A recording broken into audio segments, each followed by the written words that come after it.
Even though I was on the first floor where the surgery was going to be held, the doctors told me I was going to be the last person to be operated on because my condition or my situation or my problem was very complicated. So they needed to be done with others before I come in for surgery.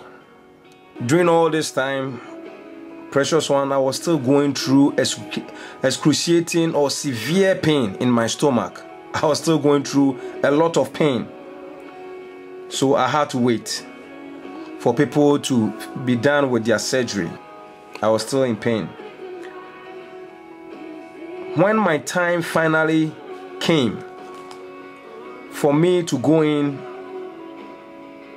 to be operated upon, suddenly they brought another person and told me to wait again. I was still having severe pain, and once again I was being delayed because somebody just came from nowhere and they told me to wait and let the person finish his surgery. So there was an overtaking. They had to delay me to let the person go in ahead of me. When I lay down, I was wondering, how come every time I'm about to go for surgery or I'm about to be operated upon, something is showing up, something is coming up, something seems to be blocking me from having this surgery? How come? I was just wondering on my bed that how come that every time I'm supposed to get this breakthrough from this surgery and get myself relief from this pain, every time something is happening. The first time I was about to be operated upon, the elevator or the lift broke up. It wasn't functioning. They rescheduled me. I had to go for a lab test. Things were not working right. Now I come back down for surgery and I have to be the last person to be operated upon because they said my situation is very complicated. So everybody has to go ahead of me. Now finally, it is my turn for me to be operated upon, and then somebody comes from nowhere and goes ahead of me. I was just wondering, how come all these things? Why am I being delayed, and why come things are just not going on well? But brethren, I tell you the truth, God knew what he was doing. God knew what he was doing. God knew exactly what he was doing during all these times. Precious one, the man who, or the person who they took ahead of me, when they took him in for surgery, it wasn't long, they brought the person back out with white sheet on him, meaning that when he went in, he died. He died. So you see, even though he went ahead of me, he didn't come out okay, he rather died. You see how sometimes when things delay in your life, you never know why. Even though he got ahead of me and I was a little bit upset about the situation, even though he went ahead of me, he came out in no time, and it was because he couldn't make it. So in spite of all these things, God knew what he was doing. I finally got inside for surgery. They gave me anesthesia to numb my body so that I don't feel the pain during the time of the surgery. However, before they started the surgery on me, there was another problem which came up. A doctor came from nowhere and entered into the room to give me a very discouraging words before the procedure started, the surgery procedure started. This doctor came to me and said, "Young man, this sickness that you have brought here, before you go through the surgery, you have to weigh your chances of survival, because no one with this kind of condition at your age has ever survived this kind of surgery. I have an advice for you. Just stand up and go home with this problem." So you see, this is the kind of discouraging words this doctor brought to me. Somebody I was just about to be operated on. After going through all these obstacles, when I was finally ready to get inside, a doctor showed up to me, and this was the words he had to say to me. That I should weigh the chances of survival, and that in the past, people with this kind of issue in my age do not really survive surgery.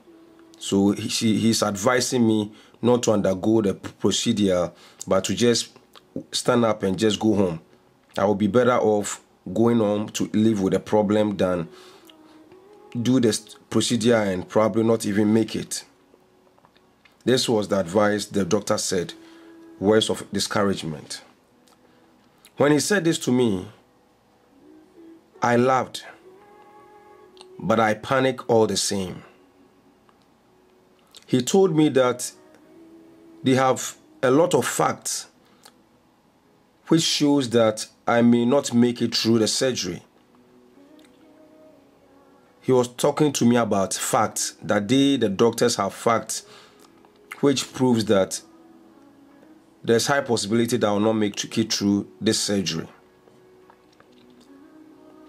But I told him that I am a Christian, and I know that you doctors use facts. But I told him that being a Christian, we Christians, we use what is called faith.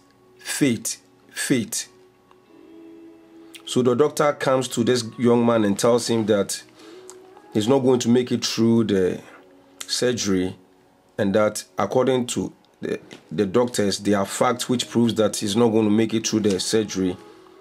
However, he says that I'm a Christian, and we Christians don't rely on facts as you scientists or doctors do, but we Christians have what is called faith. That's the reason why he was laughing, even though the doctor was trying to discourage him, because his hopes was in the Lord. When he started operating on me, I was aware of what was going on.